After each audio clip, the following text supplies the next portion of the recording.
Hello everyone, and welcome to the Real Thread channel. If you haven't already, please subscribe to the channel and give this video a like. Today, we are going to be discussing the film Speed and Love Epi. The narrative unfolds around a talented young man, a veritable prodigy in the world of automotive engineering, whose life seems inextricably linked to the roar of engines and the scent of high-octane fuel. His early triumphs were marked by a relentless pursuit of speed, a quality he honed in the shadows of underground racing circuits, often emulating the almost mythical figures he studied in technical manuals, the pioneers who blurred the lines between machinery and artistry. This inherent drive, however, was complicated by a deeply guarded secret concerning a past tragedy involving a high-speed incident, an event that cast a long shadow over his otherwise brilliant trajectory. Into this focused, almost monastic existence bursts a figure who is his perfect foil and perhaps his eventual catalyst. She embodies a different kind of velocity, that of human connection and vibrant social energy. Her background suggests a life steeped in the glamour and fleeting nature of performance and public appeal. Perhaps having worked in fields that required flawless presentation and the ability to charm under pressure, much like a finely tuned machine, requires perfect calibration. She carries with her a certain ethereal grace, yet beneath the surface lies a steeliness born from navigating complex, often treacherous social landscapes. Their initial encounters are, predictably, friction-filled, a clash of meticulously controlled environments meeting spontaneous chaos. He sees her as an unnecessary variable, a distraction from the precision he demands of both his machines and his life. She, conversely, views his intensity as a fascinating, albeit frustrating, wall that needs scaling. There is an undeniable spark, however, rooted in a mutual, though differently expressed, passion for perfection. His perfection is mechanical, hers is situational.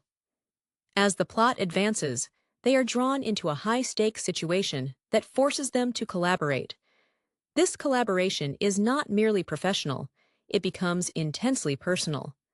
We witness him reluctantly allowing glimpses into the vulnerability beneath his armored exterior, perhaps inspired by her bold honesty, a trait he rarely encountered in the insulated world of elite mechanics, where flattery often replaces genuine critique. She, in turn, begins to appreciate the almost spiritual devotion he shows toward his craft.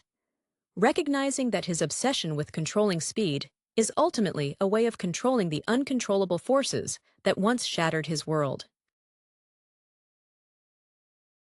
There are sequences dedicated to showcasing his mechanical genius, perhaps involving the restoration of a classic vehicle or the development of a cutting-edge experimental engine. Moments where the film slows down to let the audience appreciate the meticulous artistry of his work, drawing parallels to historical innovators in the field whose meticulous blueprints dictated the future of transportation. Simultaneously, she uses her own unique skill set, her ability to read people, negotiate impossible terms, or command a room, to clear the path for his technical endeavors, proving that different forms of power are equally essential. The romantic tension builds not through grand pronouncements, but through shared moments of intense concentration, the silent understanding forged when two people are completely reliant on each other to navigate danger or achieve an extraordinary goal. They find common ground in the necessity of absolute focus, whether it's nailing a perfect corner entry or delivering a crucial piece of information at the exact right moment. The climax inevitably involves a critical race or an escape sequence, one where the very machine they have poured their hopes into becomes the central instrument of their survival and success. In this final rush, their individual strengths fuse seamlessly. He controls the vehicle with breathtaking precision, informed now by a newly acquired emotional balance, while she provides the intuitive, moment-to-moment tactical guidance that his pure focus might otherwise miss.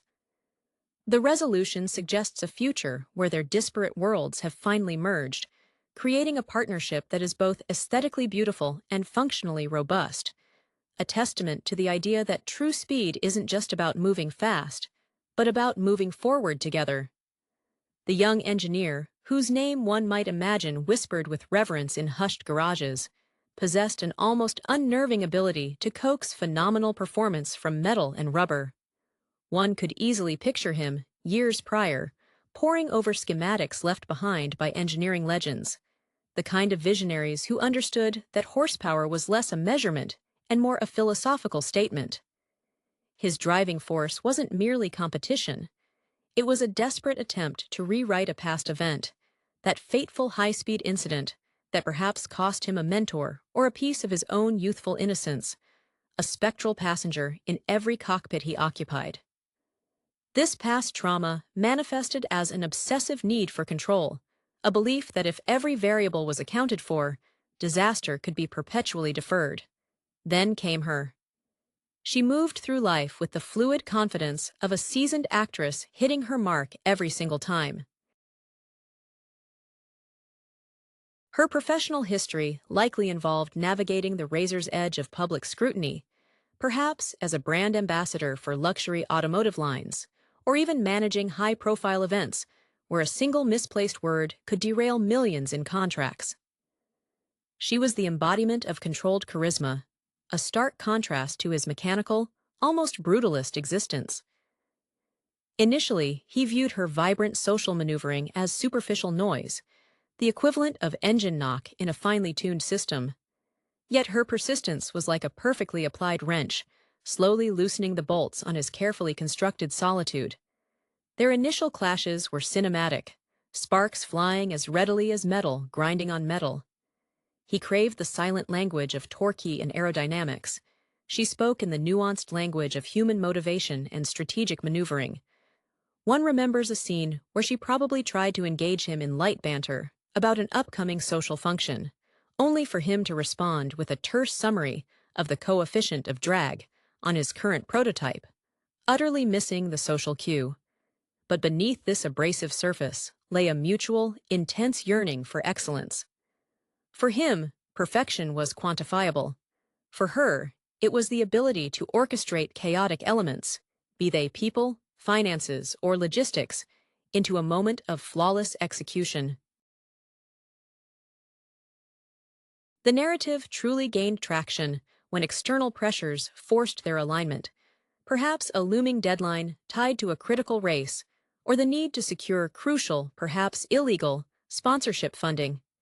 In these moments of shared crisis, the armor began to crack.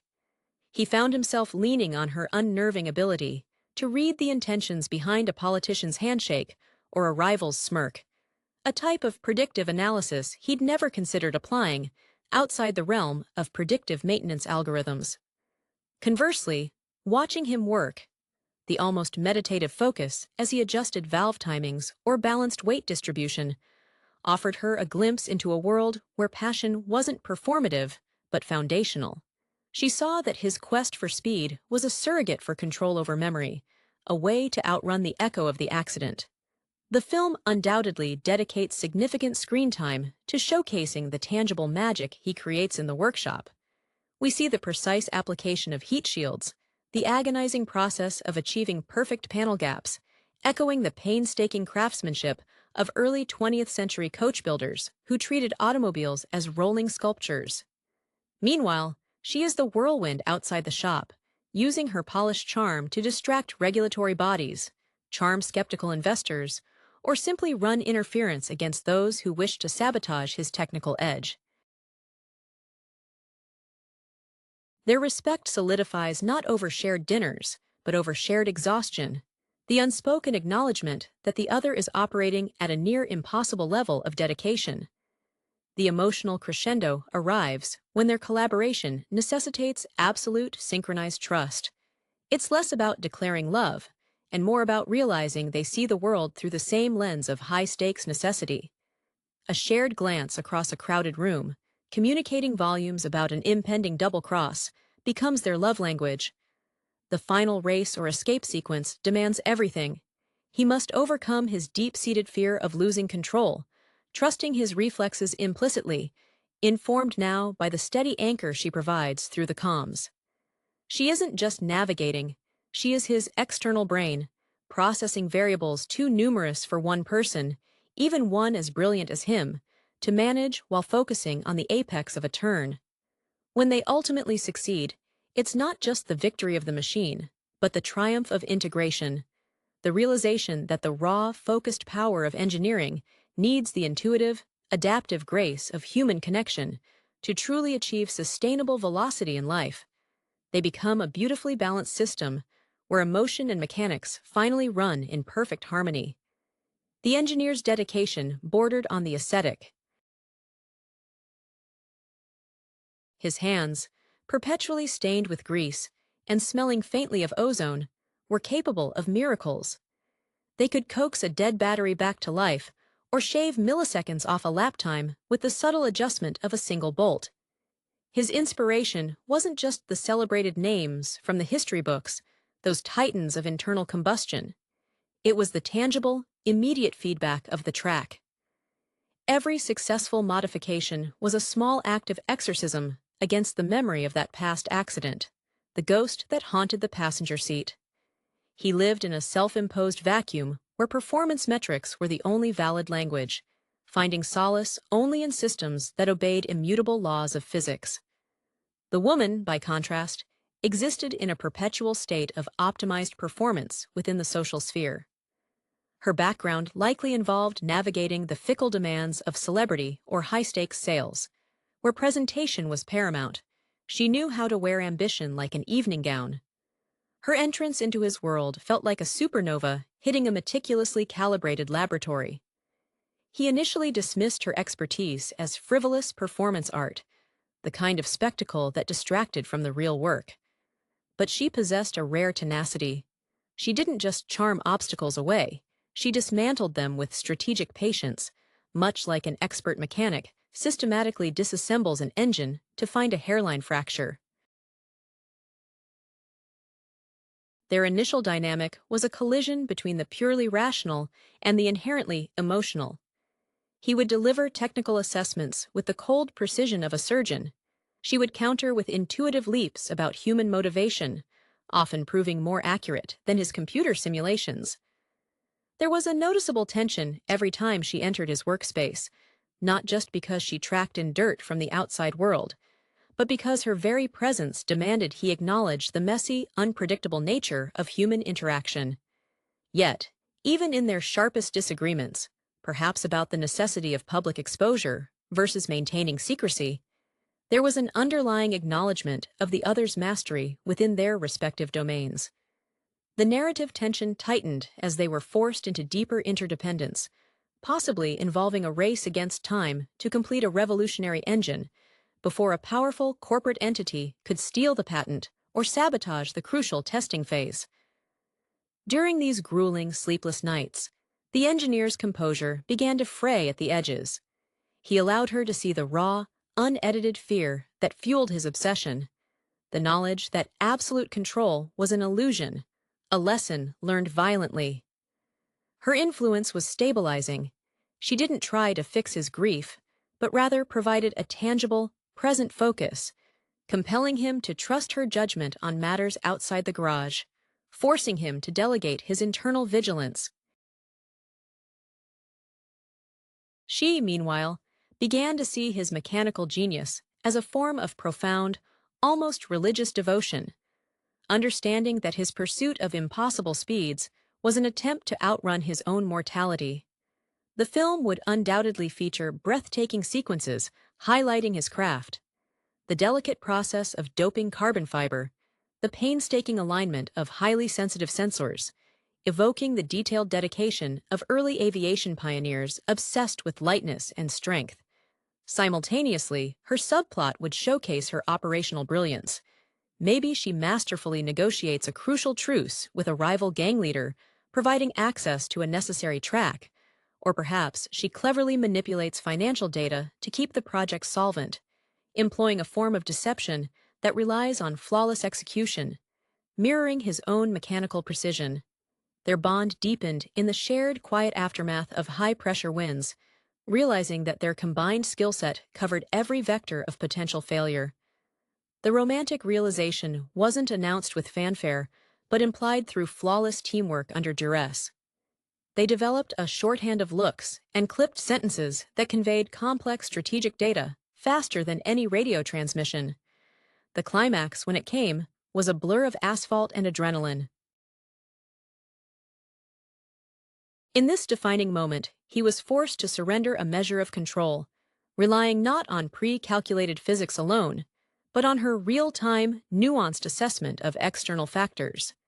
The unexpected police presence, the shifting weather, the psychological state of their opponent. She became the crucial variable he could finally trust. When they crossed the line, the victory was not just about proving the superiority of his engineering. It was the definitive proof that his life, once defined by an accident he couldn't control, could now be propelled forward by a partnership built on mutual, integrated vulnerability and absolute competence. Their union represented a new synthesis, controlled chaos guided by focused passion. The aftermath of their shared crucible left them not merely victorious, but fundamentally altered. The relentless pursuit that had defined both their careers, his chasing mechanical perfection, hers chasing social dominance, now redirected itself toward building something enduring.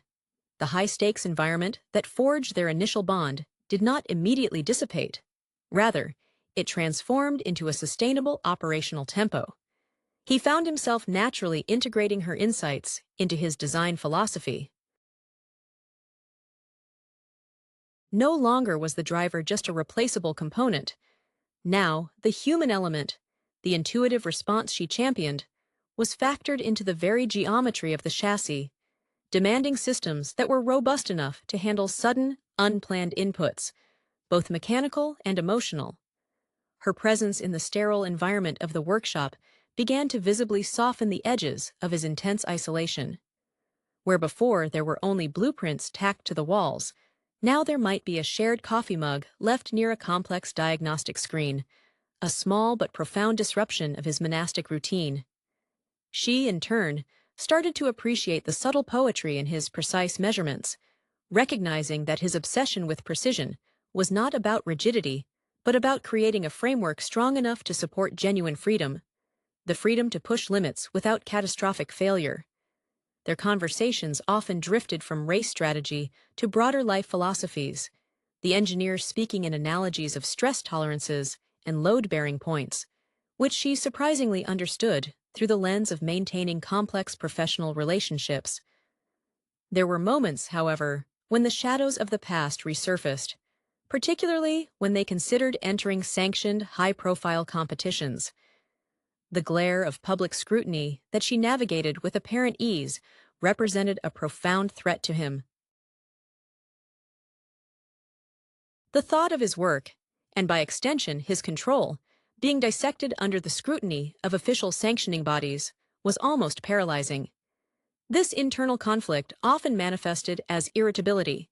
He would second-guess a decision she had made regarding sponsorship visibility, worried that too much exposure would inevitably invite the kind of fate that befell him years ago. It was during these regressions that her true strength shone through, not the glamorous veneer, but the resilient core, honed by navigating countless betrayals and fickle allegiances in the world of performance and presentation. She would meet his fear not with platitudes, but with irrefutable evidence of their current success, grounding him in the present reality they had painstakingly constructed together. Their future endeavors, therefore, focused on combining their talents in a way that transcended mere victory. They began work on a next-generation racing program, one where her expertise in kinetic marketing and public perception was as crucial as his mastery of thermodynamics. She envisioned vehicles that didn't just win races, but captured the public imagination, turning his engineering brilliance into a cultural phenomenon. He agreed, recognizing that sustained relevance required not just speed, but visibility, a concept he once vehemently rejected, but now understood as a necessary armor in the modern arena. They were building not just a faster machine, but a symbiotic entity, proving that the raw kinetic energy of speed, when tempered by nuanced human understanding, could create a legacy far more powerful than any single, fleeting triumph. Their new venture demanded a level of public engagement that initially felt like chemical corrosion to the engineer. He was used to operating in the necessary obscurity of back-alley testing and private investment. Now she was orchestrating press junkets and detailed technical briefings, where he was expected to distill complex quantum leaps in engine design into digestible sound bites. He felt perpetually exposed, like a sensitive circuit board left out in the rain, yet her presence acted as a unique form of insulation. When the journalists pressed too hard on the delicate topic of his past, she smoothly interjected, not with evasions, but by pivoting the conversation to the engineering's novel application of regenerative braking, a technical marvel that was both unimpeachable and entirely captivating. She, meanwhile, found unexpected depths in the meticulous world of material science. She started spending late nights in the lab, not just to support him, but out of genuine curiosity about the ceramic composites and advanced alloys he was developing. She realized that the same principles that governed successful corporate negotiation, identifying weak points, applying precise pressure, anticipating countermoves, were mirrored in the creation of a perfect aerodynamic wing. Her background in reading the subtle tells of a high-stakes boardroom translated surprisingly well to interpreting subtle vibrational patterns on test rigs, offering insights into impending material fatigue that his purely empirical sensors might have missed until it was too late. The emotional landscape of their partnership settled into a quiet rhythm of complementary labor. Their arguments, once explosive clashes of ideology, became focused technical debates where disagreement served only to refine the final product. There was a recurring, unspoken acknowledgement of the vulnerability they shared, his fear of catastrophic loss, and her underlying anxiety that the glamour she relied upon could vanish overnight. They anchored each other. He provided the tangible, unyielding reality of the machine's capability, while she provided the narrative fluidity necessary to navigate the non-mechanical world. When the time came for the official unveiling of their new hypercar, a machine designed to showcase their integrated philosophy, the atmosphere was electric. It was not just a product launch, it was a testament to a newly formed, unconventional union. As the engineer stood beside the machine, his usual discomfort under the spotlight palpable, she took the lead. She spoke of innovation not as a solitary pursuit, but as a dialogue between human aspiration and mechanical possibility. Her tribute to him was subtle yet profound, framing his engineering genius as the necessary bedrock upon which true, sustainable velocity, in sport and in life, could be built. In that moment, surrounded by flashing lights and the murmurs of industry titans, the once guarded prodigy and the master of social maneuvering were perfectly calibrated, demonstrating that their combined power was not just additive, but truly transformative, achieving speeds of connection and creation neither could have reached alone. The global debut of their integrated design concept marked a definitive turning point, transitioning their relationship from a necessary alliance born of crisis to a formidable, recognized force in the competitive engineering landscape. The hypercar, an absolute expression of their merged philosophies, was more than just fast. It was intuitively intelligent, designed to compensate for the inevitable fallibility of human input, a direct philosophical rebuttal to the engineer's lingering trauma. He had, finally, built a machine that could forgive, not by lowering the performance ceiling, but by building in layers of fail-safes informed by her constant awareness of external chaos. Her success in translating his technical genius into mainstream cultural capital also necessitated a shift in her own approach. The constant performance required to maintain the public narrative began to feel less like a shield and more like a burden. She found herself craving the unvarnished truth of the engineering bay over the polished veneer of the press conference circuits. There were evenings where she would skip high-profile functions simply to sit quietly next to him while he ran diagnostic simulations, finding a profound sense of authenticity in the steady hum of cooling fans rather than the superficial applause of an audience. This yearning for substance reflected a deeper evolution. She was moving beyond merely managing perceptions toward actively building a tangible legacy rooted in verifiable performance, mirroring his own journey from underground speed to recognized mastery. Their personal relationship deepened in the quiet spaces between these monumental professional achievements. They began to develop inside jokes centered on engineering terminology. A disagreement might be resolved by one conceding a point by admitting they were experiencing undue torsional stress. This shared language created an impenetrable bubble around them. The engineer, recognizing the sheer mental stamina his partner expended managing the volatile external world, began to dedicate specific, protected blocks of time solely to her, ensuring that even their downtime was protected from the demands of the project, a form of preemptive maintenance for their personal system. The true test of their synthesis came not in a race against an opponent, but in a high-stakes challenge against the conventional wisdom of their industry peers. A consortium of older, established manufacturers attempted to discredit their cutting-edge autonomous safety features, suggesting they were overly reliant on untested human intuition, a thinly veiled jab at her involvement. This opposition forced them to present their evidence not just technically, but ethically. She spearheaded the public defense, using her formidable skills to frame the argument around progress versus stagnation, while he provided the unassailable data proving that human error reduction was the core, non-negotiable tenet of their design.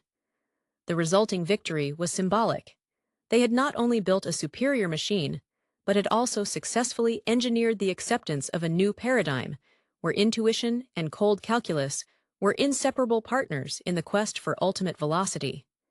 The industry backlash, rather than fracturing their partnership, served only to fuse their intentions further. The consortium's attempt to undermine their work by labeling it as overly reliant on soft, unpredictable human intuition was met not with panic, but with cold, calculated precision. The engineer, who once shrank from public confrontation, now stood beside her, an unlikely but formidable ally.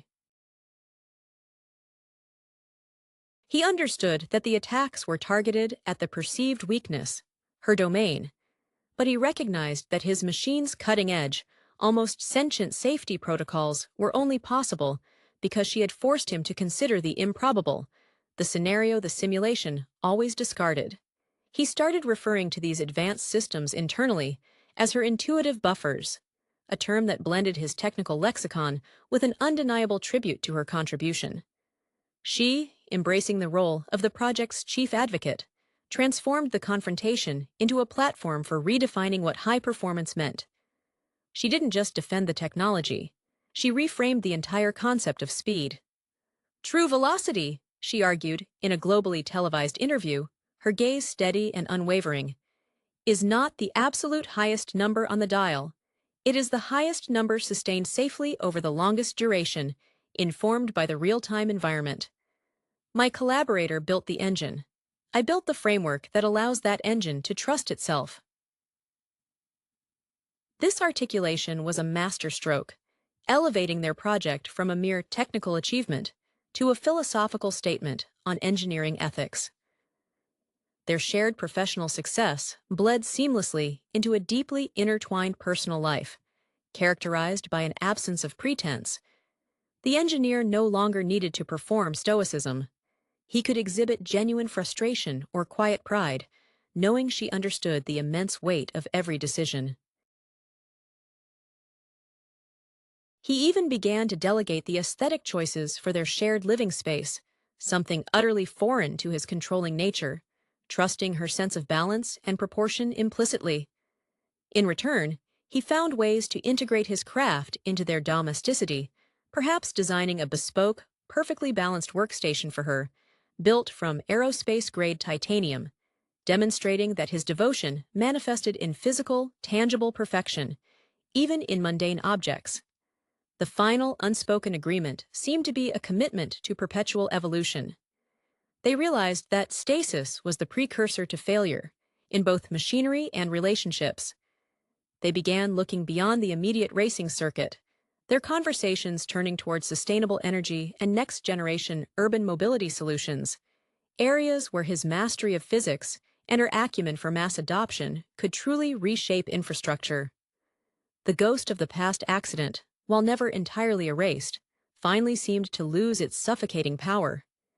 It was no longer a force driving him to frantically outrun the memory, but a scar that informed a commitment to building a future where such sudden, uncontrolled devastation was rendered technologically obsolete. Their story concluded not with a triumphant finish line, but with the shared, focused energy of two brilliant minds already charting the coordinates for their next, even more ambitious frontier. The quiet commitment to perpetual evolution meant that their workshop, once a sanctuary of solitary, almost obsessive work, transformed into a dynamic hub of collaborative ideation. The engineer, deeply ingrained with the pioneer spirit of early automotive innovators who saw every machine as a stepping stone to the next great leap, now sought her input before finalizing any major theoretical breakthrough. He'd present her with complex energy transfer equations, not expecting her to solve the mathematics, but rather to intuit the potential real-world bottlenecks, the places where human hesitation or regulatory friction might stall implementation. She, drawing on her deep well of experience navigating boardroom skepticism, would pinpoint the exact moment the concept would face its toughest cultural resistance, allowing him to engineer the solution proactively, building resilience against human fallibility into the core mechanism. Their understanding became so attuned that gestures replaced dialogue entirely in critical moments. If he was wrestling with a particularly thorny problem involving thermal dissipation, he might absent-mindedly fiddle with a specific type of fastener he'd recently sourced. A subtle glance from her, an almost imperceptible tilt of her head toward a filing cabinet, would immediately signal that she had already researched and procured a superior, lighter alloy from a supplier she'd charmed during a recent fundraising tour. This silent choreography was the true measure of their partnership, a level of synchronization that surpassed the responsiveness of any onboard computer system they had ever designed. The move towards sustainable engineering, while intellectually exciting, presented a new kind of challenge, moving beyond the visceral thrill of burning fuel to the more abstract, long-term satisfaction of clean energy efficiency. This shift required patience, a virtue the engineer had historically struggled with, preferring the immediate gratification of speed. She helped him anchor this new ambition, relating the slow, deliberate development cycle of hydrogen fuel cells or advanced battery chemistry to the slow, deliberate cultivation of long-term trust in a fickle market. She painted pictures of legacy, not just a legacy measured in lap times, but in global impact, appealing directly to his underlying desire to create something fundamentally good in the world, something that could prevent future unintended tragedies. One evening, while reviewing projected global adoption rates for a new electric drivetrain concept they were developing, the engineer paused. He looked away from the holographic schematic hovering between them, his expression unusually soft. He admitted that for years he believed that control was achieved by eliminating variables: speed, risk, emotion. Now, he understood that true mastery, the kind that lasts, comes from embracing the most complex, least predictable variable of all, the human element, embodied perfectly by her. It wasn't just that she complemented his skills, she fundamentally expanded the definition of what his genius could achieve. Their story, initially framed by the desperate need to outrun a tragic past, had evolved into a powerful narrative about building a future where both mechanical excellence and profound human connection were essential, non-negotiable components for reaching the highest possible velocity in life. The tangible expression of their unified vision culminated in the development of their revolutionary urban transit concept, codenamed Nexus.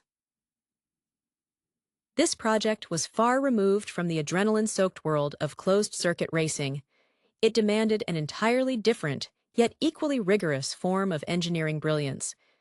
It required integrating near-perfect mechanical reliability with a user interface so intuitive and welcoming that it catered to the most technologically hesitant commuter.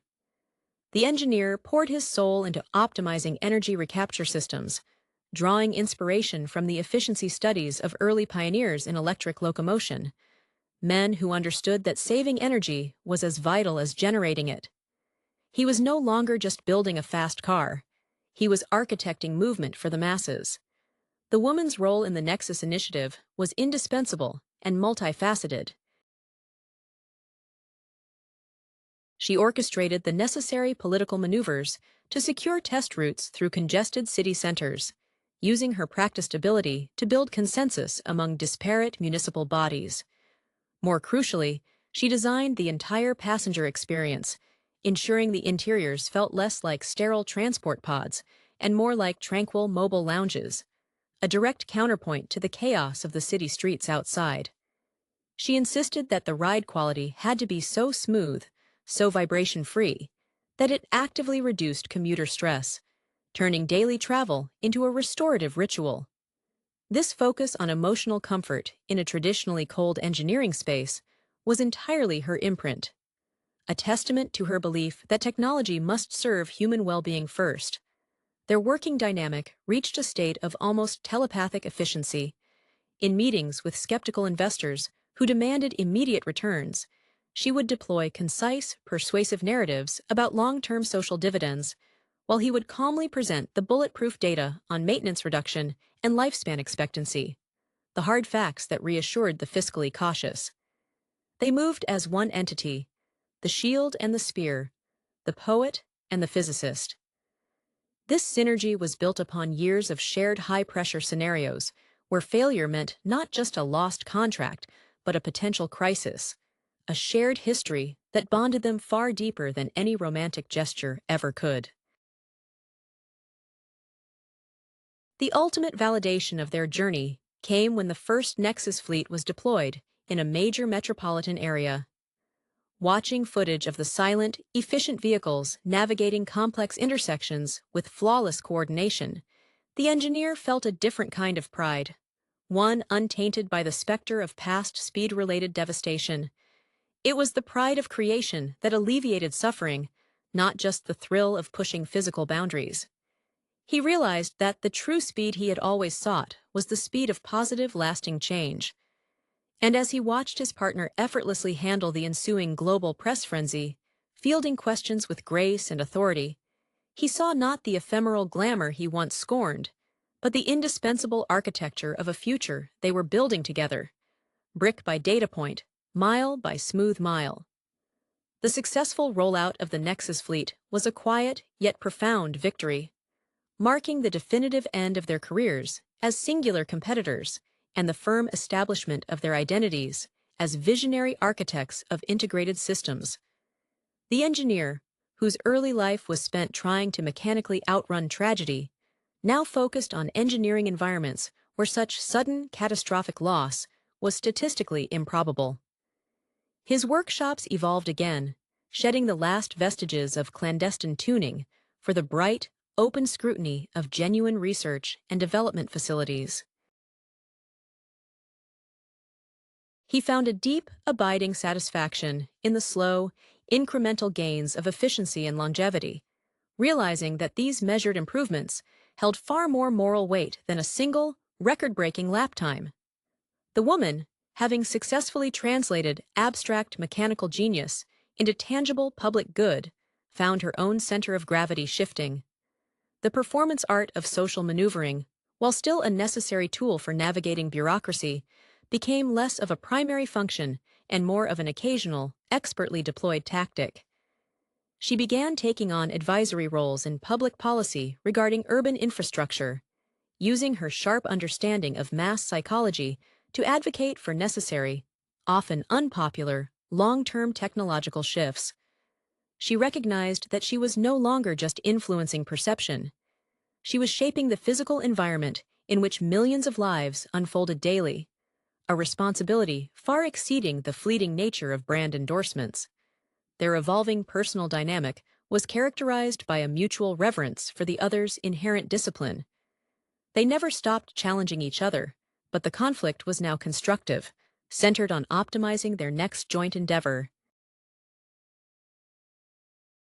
If he grew too bogged down in the minutiae of material stress testing, she would gently remind him of the external narrative they needed to maintain, pulling him back to the strategic overview, much like a pilot relies on the co-pilot to monitor systems while focusing on horizon navigation. Conversely, he became her quiet confidant on matters of authenticity. When the social demands threatened to wear her down, he provided the uncritical, objective space of the lab, where the truth of the physical world was the only authority, a welcome reprieve from the subjective demands of the public eye. Their ultimate legacy, as they often discussed over late-night planning sessions fueled by lukewarm coffee, was not measured in speed, but in reliability and ethical impact. They had taken the raw, untamed energy that once fueled underground races and harnessed it to power the civic backbone of modern life. The story of the young prodigy, haunted by speed, and the charming strategist who navigated social chaos had resolved into a portrait of perfect symbiosis. The man who mastered physics learned to trust intuition, and the woman who mastered people learned to trust immutable law. They proved that true velocity is achieved when passion is channeled not toward escape, but toward the deliberate, shared construction of a more resilient and harmonious world. The final chapter of their collaborative endeavor focused on securing the global standard for the Nexus technology, a pursuit that required navigating the labyrinthine politics of international engineering consortiums. This was a battle fought not on asphalt, but in sterile conference rooms dominated by entrenched interests. The very old guard the engineer had long felt alienated from. He, with his newfound dedication to ethical engineering, was prepared for the technical debate, bringing forth mountains of empirical evidence demonstrating the Nexus system's superior efficiency and safety profile, a direct outcome of his obsession with eliminating variables. However, the true resistance was purely territorial, rooted in a refusal by established industry giants to cede control to disruptive innovators. Here, the woman's mastery was absolute. She orchestrated a campaign of calculated transparency, leaking carefully curated performance metrics to sympathetic global media outlets, while simultaneously engaging the consortium leaders in closed-door negotiations. She didn't attack their motives. She framed their opposition as a dereliction of societal duty, leveraging the public goodwill they had cultivated through the success of the initial Nexus deployment. She understood that in the world of massive infrastructure investment, reputation was the ultimate currency, and she was the master broker of that currency. Their shared moments now were often characterized by a quiet, profound satisfaction. They had moved beyond the immediate need for speed, finding a deeper, more resonant frequency in the slow, arduous work of systemic change.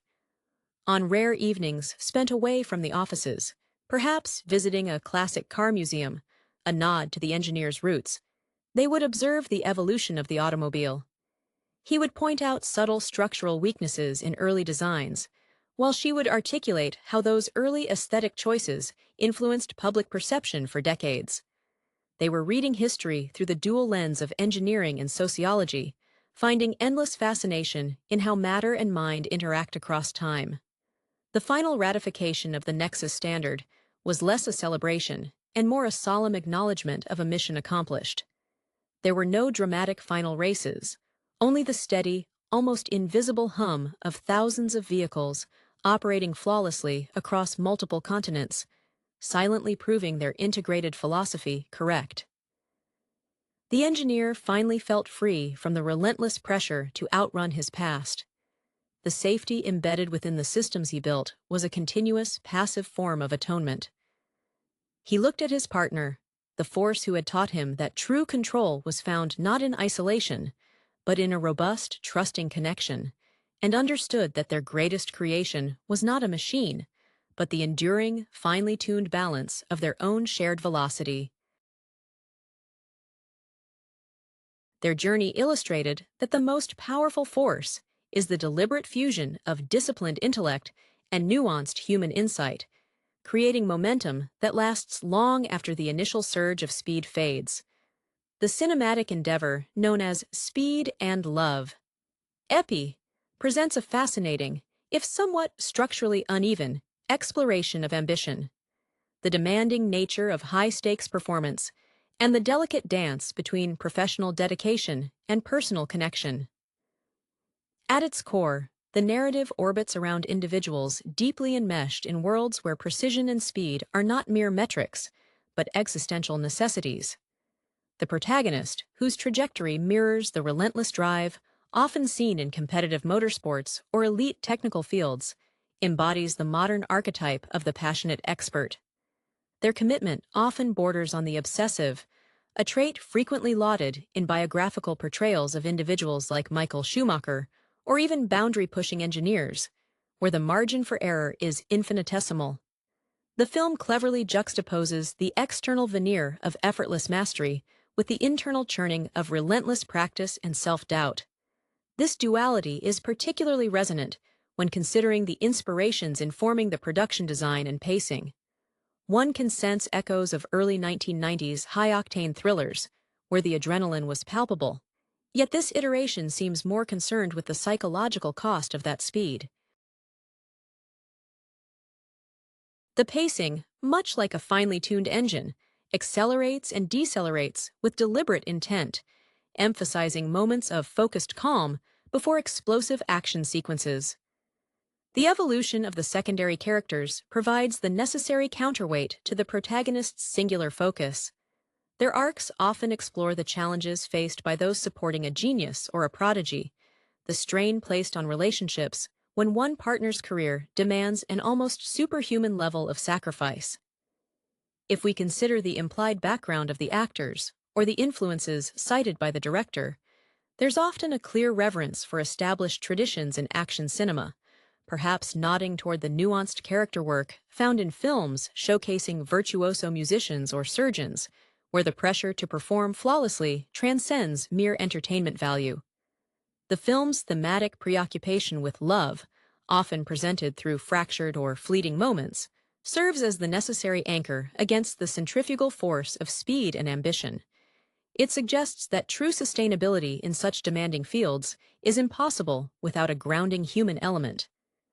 However, the depiction of this love often feels slightly underdeveloped, perhaps intentionally, to keep the focus razor-sharp on the professional challenges. It functions more as a necessary narrative pressure point than a fully realized emotional landscape. Technically, the cinematography is sharp, employing deep focus during close-up character moments to emphasize the intensity in their eyes, shifting to wide, kinetic shots during the action sequences. This visual language mirrors the protagonist's own shifting focus, from microscopic attention to detail and preparation, to sweeping awareness of the overall environment during execution. The sound design deserves particular mention.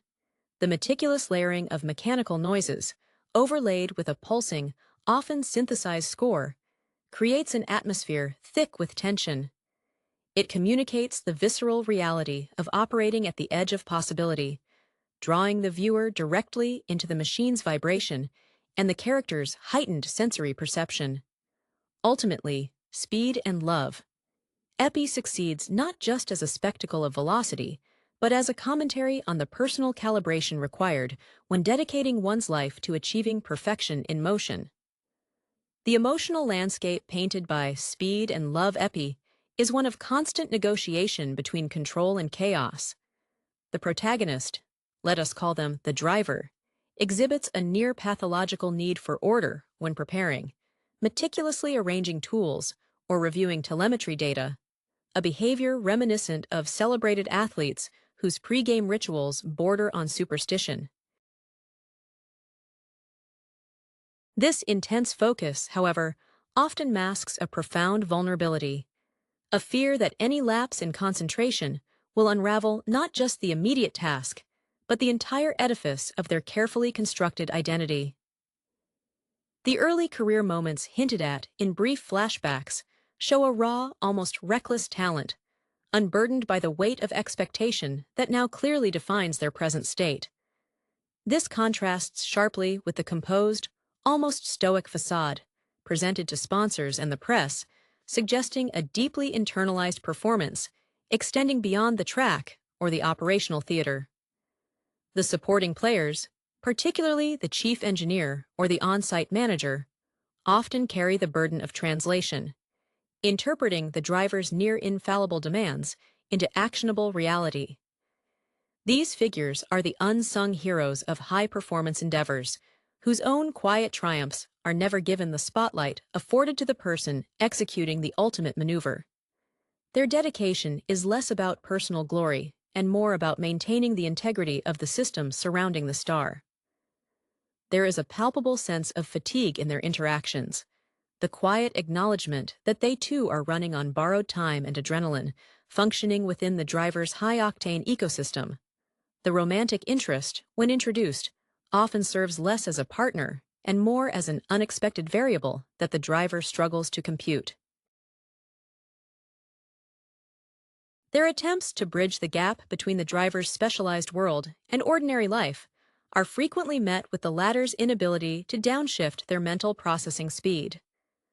One sees echoes here of film narratives where world-class surgeons or concert violinists find domesticity baffling. Their minds are simply wired for a different frequency of engagement. The film smartly avoids the saccharine resolution, opting instead for a lingering sense of what might have been, suggesting that for some souls, the pursuit of peak performance requires a permanent form of self-exile from simple comforts. The director's evident admiration for the discipline inherent in endeavors like Formula One or complex space missions shines through in the attention paid to the minutiae of setup and breakdown. These sequences, often edited into near montages of functional beauty, elevate the mundane mechanics of preparation to a form of sacred ritual. The emotion here is not excitement, but reverence. Reverence for process. When the driver finally engages, the shift is instantaneous. The internal monologue, suggested through intense close-ups, dissolves into pure kinetic engagement.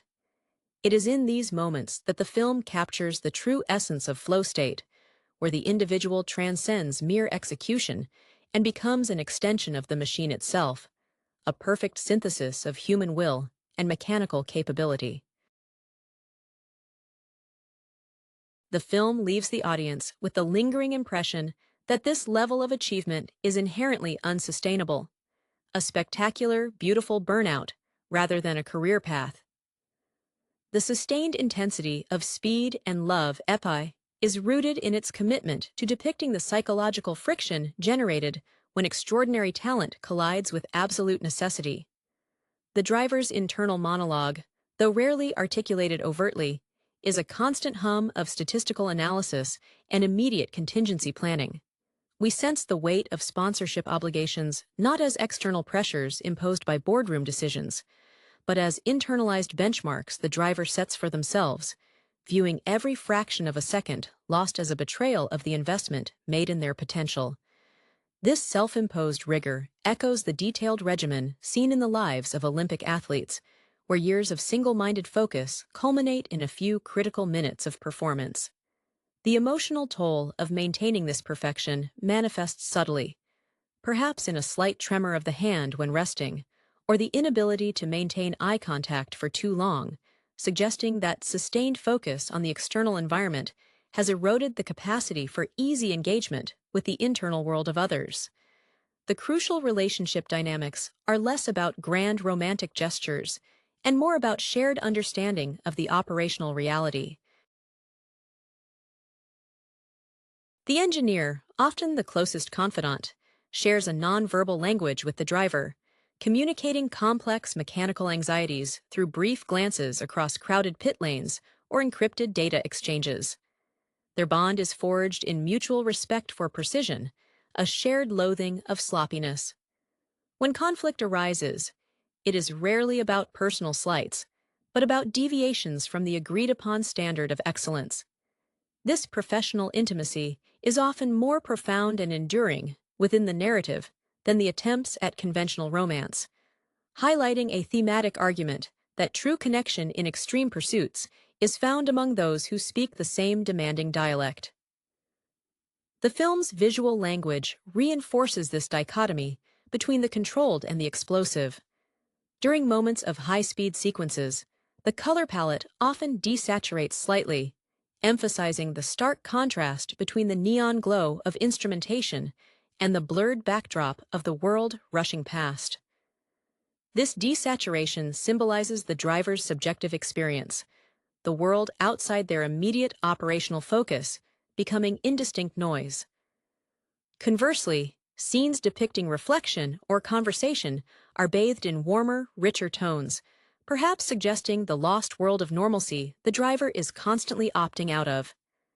The set design often utilizes hard lines and reflective surfaces, mirroring the driver's desire to see and control every angle of their environment, leaving very little space for soft ambiguity. Furthermore, the film subtly explores the concept of legacy within this high-speed environment. The driver is not just competing against others, they are fighting the inevitable decay of peak physical and mental capacity. There is an underlying melancholy woven into the fabric of their victories, the knowledge that every record broken is a marker against which future decline will inevitably be measured. This introspection elevates the film beyond simple action fare, placing it in conversation with narratives about aging maestros or fading champions, where the true battle becomes maintaining relevance in a world built on constant, refreshing novelty. The love element, when it appears, often feels like a desperate grasp for permanence in a life defined by transient velocity, a brief moment where the driver attempts to synchronize their internal clock with the steadier rhythm of everyday life, ultimately finding the gears do not mesh. The recurring motif of machinery itself deserves closer examination, as it functions almost as a secondary, non-sentient character, whose needs and limitations dictate the emotional tenor of the human drama. The vehicles are portrayed with an almost fetishistic attention to detail.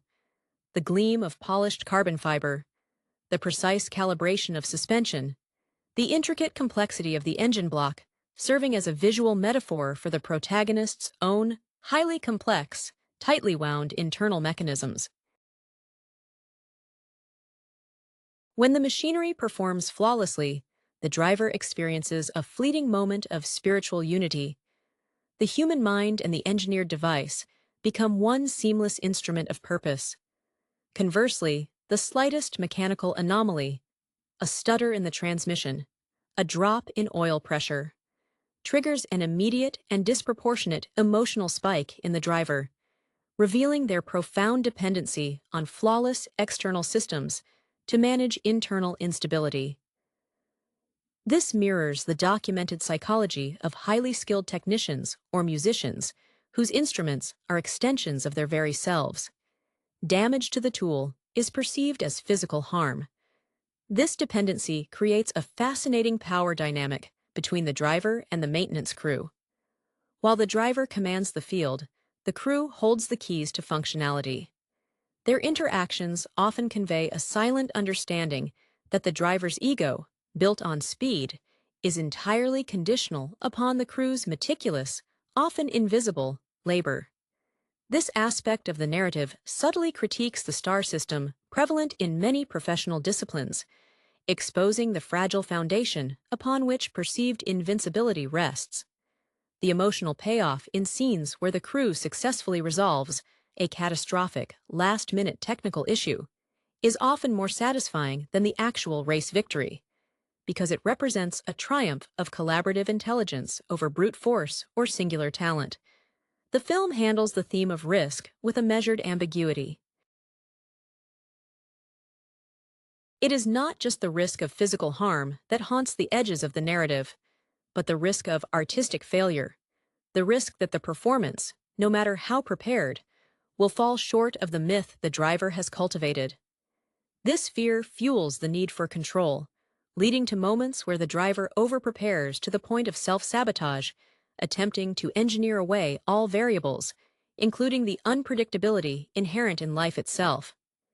It is in these moments of supreme rigidity that the narrative hints at the true liberation found in surrender. Surrender to the moment, to the machine's limits, and to the emotional needs of the people surrounding them. Yet, the film rarely grants that easy catharsis, preferring to leave the audience contemplating the exhausting, relentless nature of living at the absolute apex of human and mechanical capability. The persistence of this relentless pursuit, as depicted in Speed and Love Epi, inevitably brings into focus the theme of memory and narrative construction, especially concerning the driver's burgeoning legend. The film suggests that once an individual enters the realm of exceptional performance, their past actions become crystallized, often sanitized, into the mythology required to sustain their current status. We see glimpses of this external narrative control in press conferences, where prepared statements deflect genuine inquiry, revealing the gulf between the public persona, the unwavering icon of speed, and the private self, burdened by the weight of maintaining that illusion. This mirrors the careful curation of image seen in the biographies of legendary athletes whose early struggles are often romanticized into formative tests rather than moments of genuine crisis. The emotional core of the narrative pivots on the driver's relationship with deceleration, both literal and figurative. When forced into downtime, perhaps due to a minor injury or a mandated rest period, the lack of external stimulus seems to amplify internal dissonance. These quiet interludes are visually marked by muted colors and static framing, offering a stark contrast to the dynamic chaos of competition. It is here that the suppressed emotional realities surface: the missed birthdays, the strained conversations left unfinished, the sheer exhaustion that no amount of physical training can fully eradicate. These moments are crucial because they show the human cost extracted not by failure, but by success. The victories themselves necessitate the sacrifice of ordinary human experience. The director's stylistic choices in these slower scenes often feel deliberately jarring, employing extended takes that force the audience to sit uncomfortably with the driver's introspection. This commitment to uncomfortable truth distinguishes the film from more straightforward action fare. There is a deliberate refusal to offer easy redemption through the love interest. Instead, the film posits that for this particular archetype, the deepest love might be reserved for the objective challenge itself. The machine, unlike a person, makes demands that are quantifiable, logical, and ultimately answerable through skill, offering a predictable form of affection through performance metrics. Finally, the film subtly introduces the concept of professional obsolescence. Even at their peak, the driver is acutely aware that the industry, fueled by technological advancement and younger competitors possessing fresh, unscarred ambition, is constantly moving. This awareness injects a melancholic urgency into every high-speed sequence.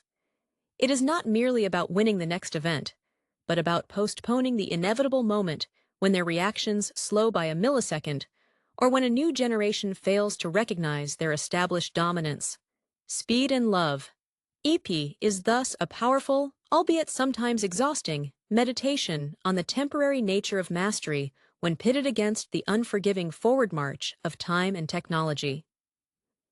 The exploration of legacy within Speed and Love, Epi naturally leads to a closer look at the film's handling of mentorship and the passing of the torch, themes often central to stories about prodigies who reach the zenith of their field too quickly. The driver, despite their seemingly unshakable confidence, occasionally betrays a subtle defensiveness when interacting with emerging talents who display flashes of similar, or perhaps even superior, raw speed. This defensiveness is not born of malice, but of the instinctual recognition that the hierarchy they have fought so fiercely to establish is inherently fragile. Mentorship, when it occurs, is often depicted as tense, characterized by the transfer of hard-won, proprietary knowledge couched in cryptic warnings rather than open instruction. This reluctance to fully empower a successor stems from the understanding that their own identity is so inextricably linked to being the best that yielding that title, even theoretically, feels like self-erasure. The inspiration for these mentor-protege dynamics can be traced back to classic dramas focused on artistic succession, where a master craftsman fears that their unique methodology, the very secret to their success, will be either misunderstood or perfected by the next generation, rendering the original revolutionary technique merely derivative. In the context of the film's high-stakes environment, this takes on an almost predatory edge. Every young challenger is a potential existential threat. Emotionally, this battle against obsolescence manifests as hypervigilance. The driver rarely allows themselves the luxury of celebrating a win fully, immediately pivoting to dissecting the performance for flaws that might be exploited by competitors. The lingering exhaustion mentioned before is compounded by this cognitive load, the necessity of constantly looking backward to analyze data, forward to anticipate rivals, and inward to monitor their own physical degradation. This vigilance prevents any true emotional integration with the external world, forcing relationships to remain transactional or observational rather than participatory. The aesthetic choices surrounding the driver's private spaces further underscore this theme of self-imposed isolation. Their living quarters, often shown briefly in transition scenes, are characterized by utilitarian functionality rather than personal comfort. Minimalist, clean, almost sterile environments that reflect a life optimized for peak performance efficiency, much like a high-end laboratory or a military operations room. There are few photographs, no sentimental clutter. Everything serves a purpose related to the next challenge. This visual storytelling powerfully communicates that the love sought in the title is, for the driver, best understood as the flawless execution of their craft, a love affair with perfection that leaves little room for the messy, unpredictable affections of human connection. The film ultimately frames mastery not as a pinnacle to be reached, but as a perpetual, exhausting maintenance cycle against the entropy of time and talent. The film's nuanced portrayal of communication, or the lack thereof, forms another critical layer in analyzing speed and love epi. Given the environment's loud, fast, and demanding instantaneous reaction, dialogue is sparse and often reduced to essential commands or highly technical jargon. This forces the narrative to rely heavily on subtext and the non-verbal exchanges between the principal figures. The brief moments of genuine connection, often between the driver and the engineer, are powerful precisely because they occur within this vacuum of casual language. They communicate volumes through the inflection of a shared technical term or the subtle tightening of a jaw under pressure. This reliance on implicit understanding underscores the depth of their shared professional commitment, suggesting that some bonds are built not on shared vulnerability, but on shared high-stakes competence. The rare attempts at open emotional declaration by the romantic interest often feel dissonant within the film's soundscape. These dialogues are typically scored with a softer, almost classical arrangement, attempting to pull the driver back into a register of common human interaction. However, the editing frequently interrupts these intimate moments with flashes of professional necessity, a distant notification sound, a sudden shift in lighting, or a quick cut back to a screen displaying metrics. These interruptions are the film's assertion that the professional world has become a conditioned reflex, an intrusive overlay that the driver can no longer consciously switch off. It is less about the love interest being unwelcome, and more about the driver being fundamentally incapable of tuning down their internal processing speed to meet them halfway. Considering the potential career trajectory influencing the portrayal of the driver, perhaps drawing from figures who transitioned from pure physical prowess to management or commentary, the film hints at an underlying anxiety about the eventual transition out of the driver's seat.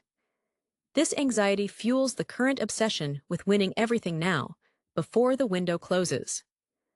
The driver seems to be racing against the clock of their own biological peak, a constant reminder that even machines require servicing and eventual replacement. This preemptive acknowledgement of future irrelevance lends a tragic dignity to their present-day ferocity. They are not just trying to win today, they are trying to etch a memory so indelible that the machine of the sport cannot afford to forget them when they step away. The final visual impression left by the film lingers on the concept of kinetic poetry, the way the driver moves within the cockpit, every adjustment economical, every muscle engaged with perfect timing. This physical eloquence is the language the driver truly masters, surpassing flawed human words. It is a performance of pure intention, made manifest in motion, speed and love. Epi, therefore, functions as a powerful study of specialization taken to its extreme. The individual achieves extraordinary heights by sacrificing peripheral dimensions of human experience, leaving us to question whether the view from the summit is worth the immense, lifelong cost of the climb.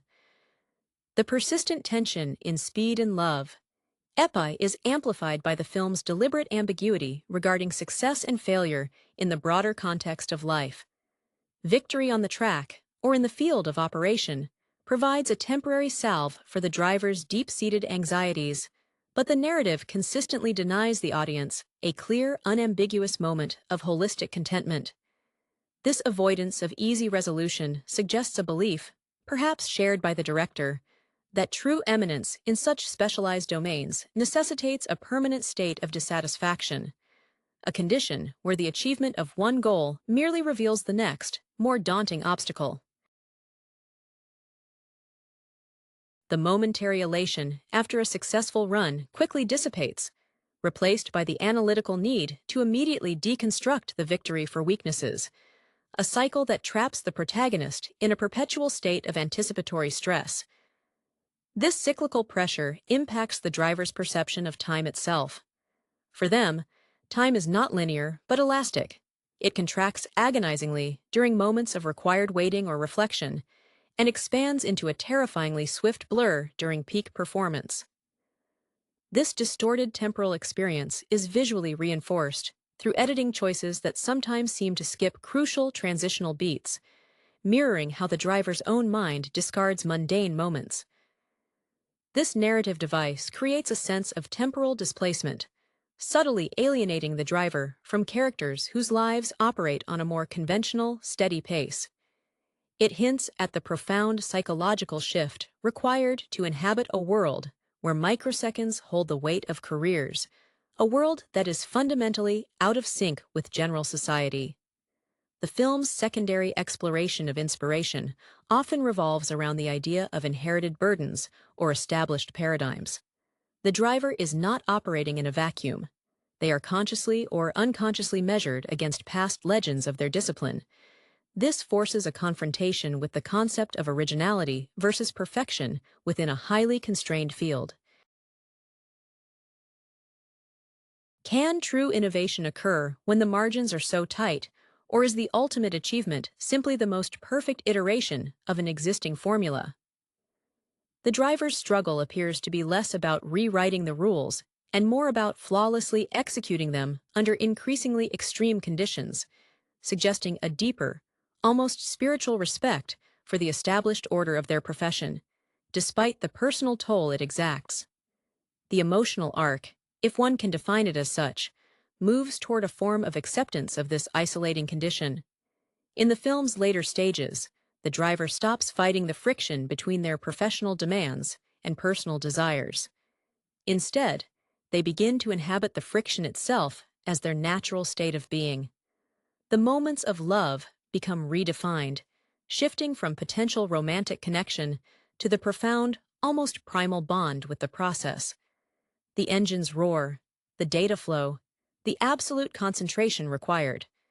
This allows the film to conclude not with a neat pairing or a triumphant retirement, but with the driver recommitting to the cycle, perhaps having found a strange, high-velocity peace within the very demands that threaten to consume them.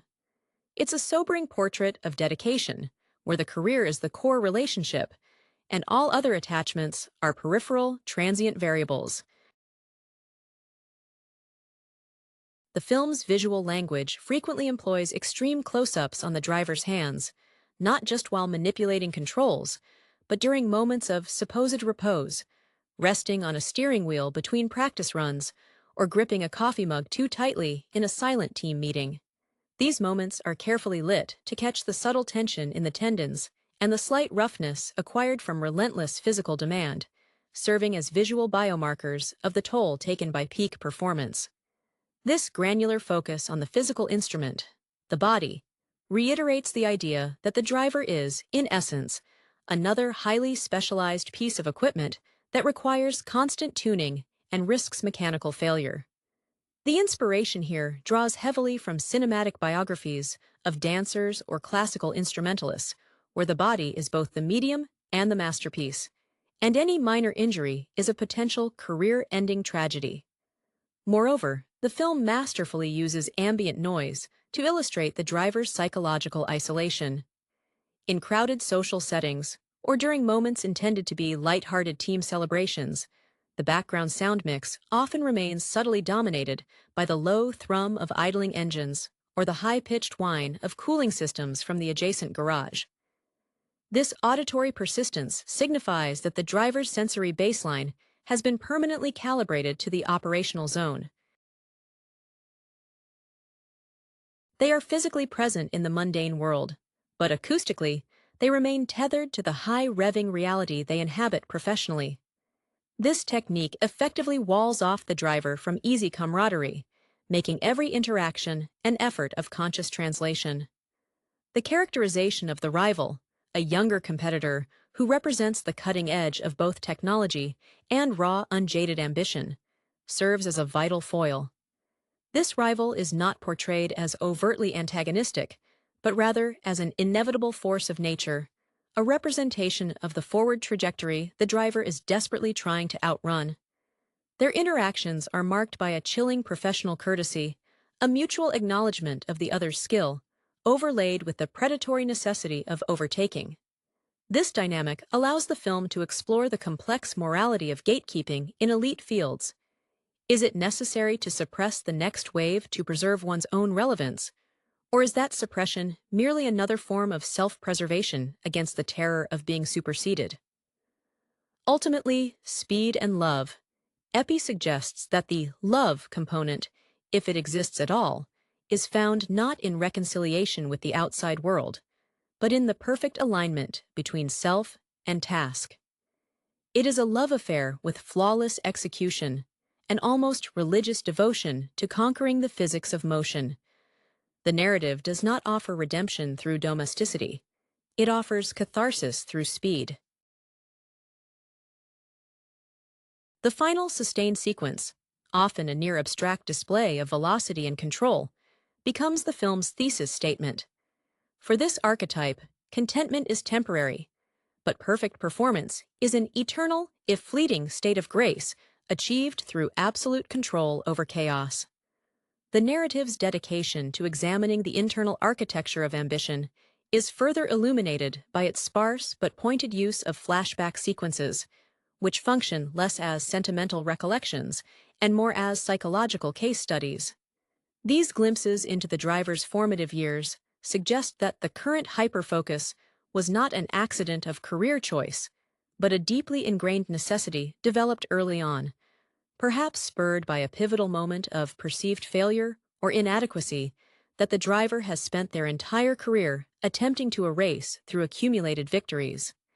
This mirrors the documented psychological profiles of individuals whose early lives were characterized by instability, leading them to seek ultimate control in highly structured, measurable domains like elite sports or complex financial markets. The film implies that the speed is not the goal. Control over the inherent randomness of existence is the true objective. The emotional resonance derived from the supporting cast is significantly heightened by their relative lack of narrative glamour.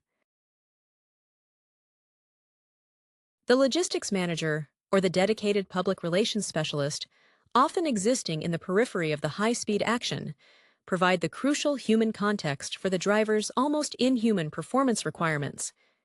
They represent the necessary bureaucracy and sustained effort required to keep the spectacle running.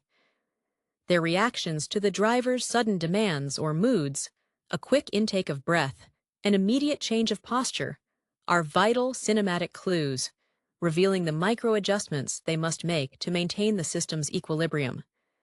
Their relationships with the driver are profoundly transactional, yet within that transaction, a strained form of loyalty forms, based on shared exposure to extreme pressure rather than deep emotional reciprocity.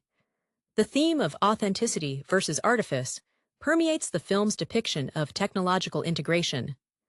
The car, the trackside gear, and the telemetry displays are not just tools. They are extensions of the driver's projected self. The film spends significant time focusing on the readouts, the fluctuating G-forces, the tire temperatures, treating them as the only truly honest indicators of reality, unlike spoken words or facial expressions, which are inherently unreliable. This fetishization of data aligns with contemporary anxieties surrounding digital identities, where objective metrics often supersede subjective experience. When the driver successfully navigates a perilous sequence, based purely on interpreting those numbers faster than anyone else, the film celebrates this cognitive superiority as the highest form of human achievement. The pacing, particularly in the final act, shifts from external velocity to internal deceleration, albeit in a paradoxical way. As the driver faces their most challenging opponent or obstacle, the external speed remains terrifyingly high, but the editorial rhythm slows down to emphasize the driver's heightened internal processing speed. This creates a subjective experience where time seems to stretch, allowing the driver to make maneuvers that appear physically impossible to the outside observer. This final immersion into the flow state acts as the closest analog to transcendental experience the film offers. It suggests that for the elite performer, transcendence is not found in stillness or contemplation, but in the perfect, instantaneous integration with overwhelming force, a final, spectacular affirmation of their chosen path, irrespective of its isolating cost. The narrative structure of Speed and Love.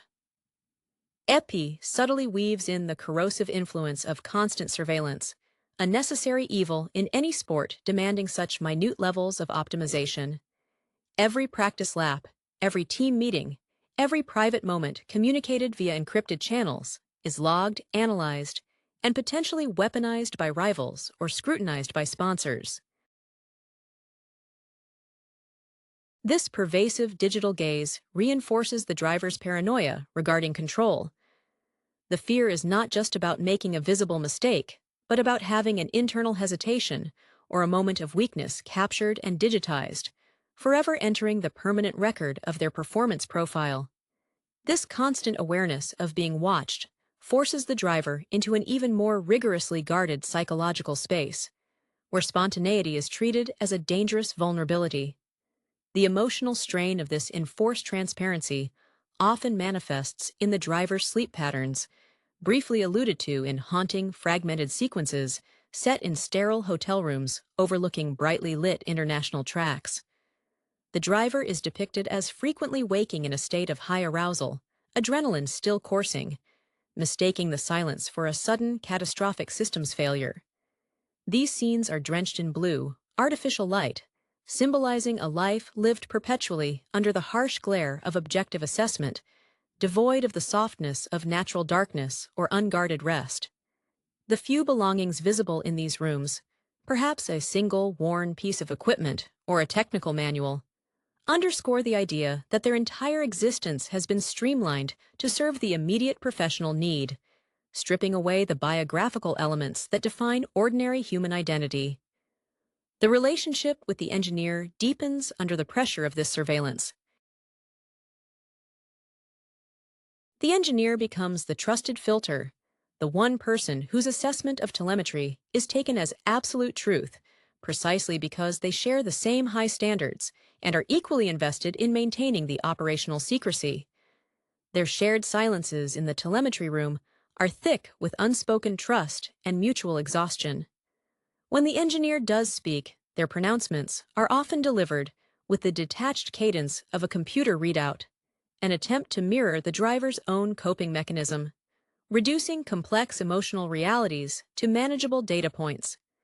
However, a subtle flicker in the engineer's eyes, a reaction to a near miss on track, betrays the deep protective affection they hold for the driver, an affection strictly prohibited from verbal expression, lest it compromise the professional facade.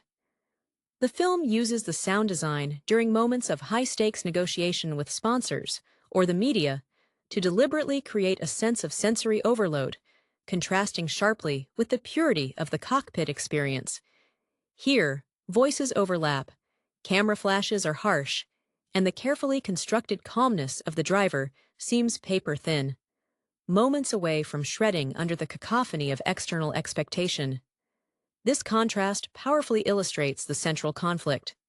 The driver is a master of reductive focus in a chaotic environment, but is utterly ill-equipped to navigate the nuanced, illogical demands of the world outside the performance bubble. Speed and Love. Epi concludes not with a final checkered flag, but with the image of the driver retreating back into the machine's embrace, recognizing that in that manufactured reality, however perilous, lies the only place where their intense, specific form of self can truly exist. The persistent shadow cast by this digital surveillance and enforced hypervigilance inevitably leads to the exploration of the fragility of the apex predator, examining the psychological mechanisms required to sustain a position that science and nature dictate is inherently temporary. The driver is perpetually operating with an overdraft on their physical and emotional capital, borrowing against a future that the data, the very metrics they rely upon, suggests will inevitably be slower, less responsive, and ultimately less successful. This internal calculus breeds a profound, almost religious fatalism that underpins every aggressive maneuver. They race not just against their competitors, but against the physical laws governing organic decay. This fatalism lends a tragic gravitas to moments of minor technical triumph. When a perfect qualifying lap is achieved, the driver's reaction is rarely pure joy. It is a brief, sharp inhalation of relief, immediately followed by the cold assessment: how long until this margin shrinks? This constant erosion of certainty is what drives the obsessive pre-race rituals, the repetitive checks, the almost superstitious arrangement of tools in the pit box, acts of behavioral control designed to impose order on an uncertain physical future. These rituals become external manifestations of the mind, desperately trying to hold back the tide of biological entropy. The film's characterization of the driver's physical appearance subtly evolves throughout the narrative, mirroring this internal decline. Initially perhaps lean and taut, by the film's midpoint, subtle signs emerge. Deeper shadows under the eyes that no amount of sleep can dispel, a slightly increased reliance on stimulants, suggested through lingering shots on meticulously organized supplement trays, and a stiffness in the neck and shoulders that even the best physical therapy cannot fully eradicate. These are the quiet concessions made to the machine of excellence. The driver is becoming less of a person utilizing a machine and more of a highly advanced, perishable component within the machine. The rare interactions with family members, usually shown via strained video calls, are devastating precisely because they highlight the driver's irrelevance outside their specialized silo. While the driver discusses tire degradation in nanoseconds, the family discusses mundane concerns: a neighbor's new car, a delayed home repair, subjects that register to the driver as static noise, irrelevant data points in a life optimized for a single dimension.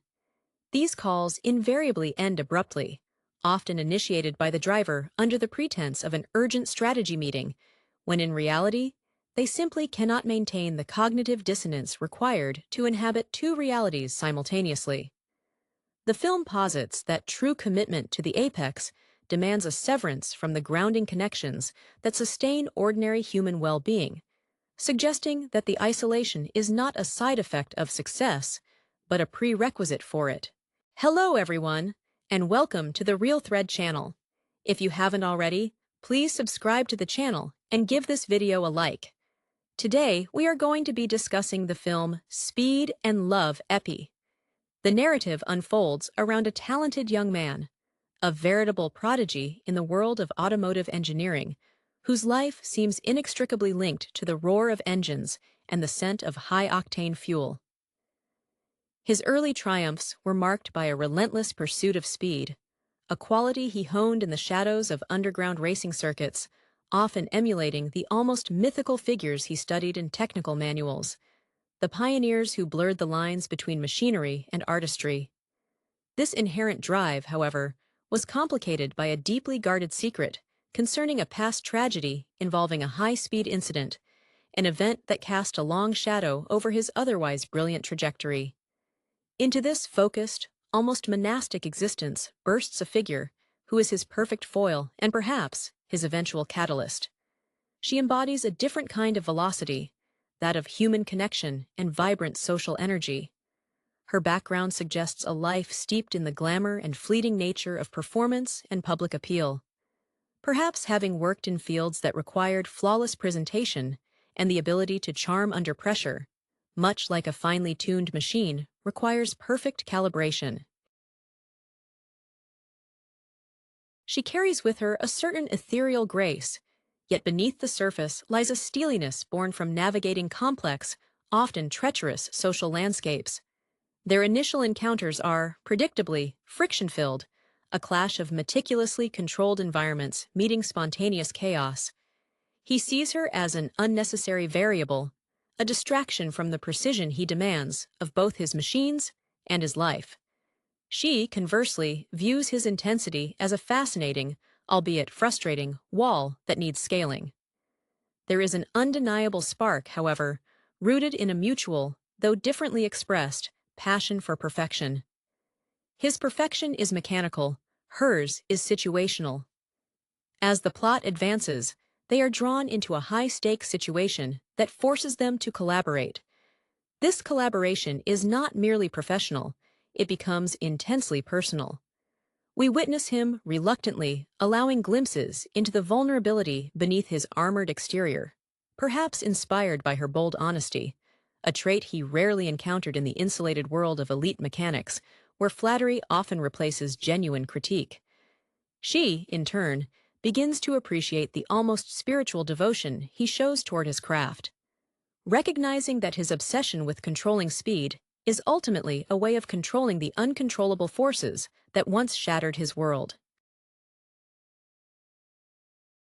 There are sequences dedicated to showcasing his mechanical genius, perhaps involving the restoration of a classic vehicle or the development of a cutting-edge experimental engine. Moments where the film slows down to let the audience appreciate the meticulous artistry of his work, drawing parallels to historical innovators in the field whose meticulous blueprints dictated the future of transportation. Simultaneously, she uses her own unique skill set, her ability to read people, negotiate impossible terms, or command a room, to clear the path for his technical endeavors, proving that different forms of power are equally essential.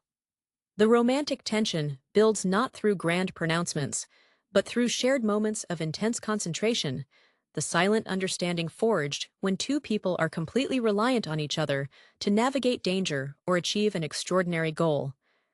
They find common ground in the necessity of absolute focus, whether it's nailing a perfect corner entry or delivering a crucial piece of information at the exact right moment. The climax inevitably involves a critical race or an escape sequence, one where the very machine they have poured their hopes into becomes the central instrument of their survival and success. In this final rush, their individual strengths fuse seamlessly. He controls the vehicle with breathtaking precision, informed now by a newly acquired emotional balance, while she provides the intuitive, moment-to-moment tactical guidance that his pure focus might otherwise miss. The resolution suggests a future where their disparate worlds have finally merged, creating a partnership that is both aesthetically beautiful and functionally robust, a testament to the idea that true speed isn't just about moving fast, but about moving forward together.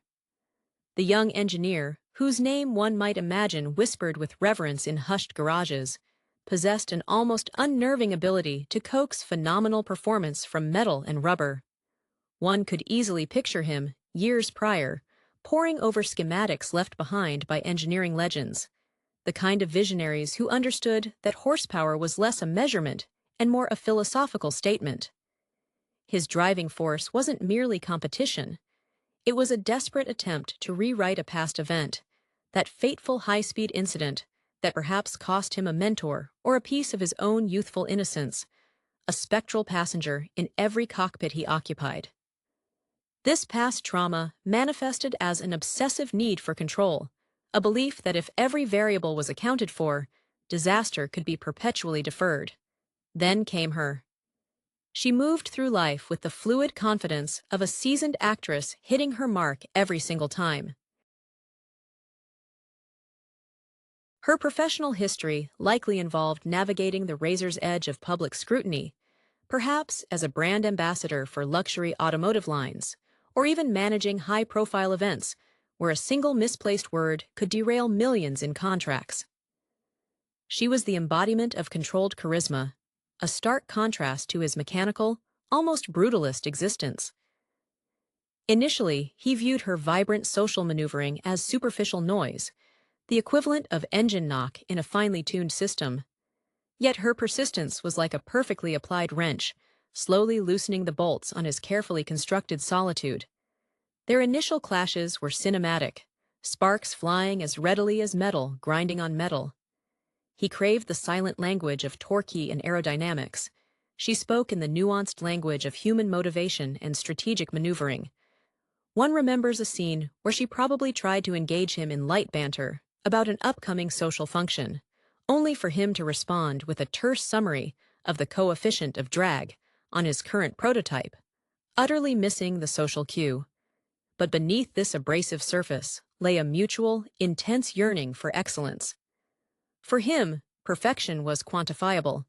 For her, it was the ability to orchestrate chaotic elements, be they people, finances, or logistics, into a moment of flawless execution. The narrative truly gained traction when external pressures forced their alignment, perhaps a looming deadline tied to a critical race, or the need to secure crucial, perhaps illegal, sponsorship funding. In these moments of shared crisis, the armor began to crack.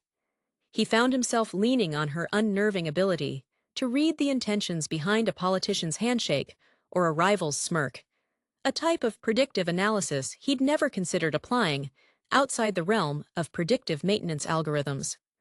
Conversely, watching him work, the almost meditative focus as he adjusted valve timings or balanced weight distribution, offered her a glimpse into a world where passion wasn't performative, but foundational. She saw that his quest for speed was a surrogate for control over memory, a way to outrun the echo of the accident. The film undoubtedly dedicates significant screen time to showcasing the tangible magic he creates in the workshop.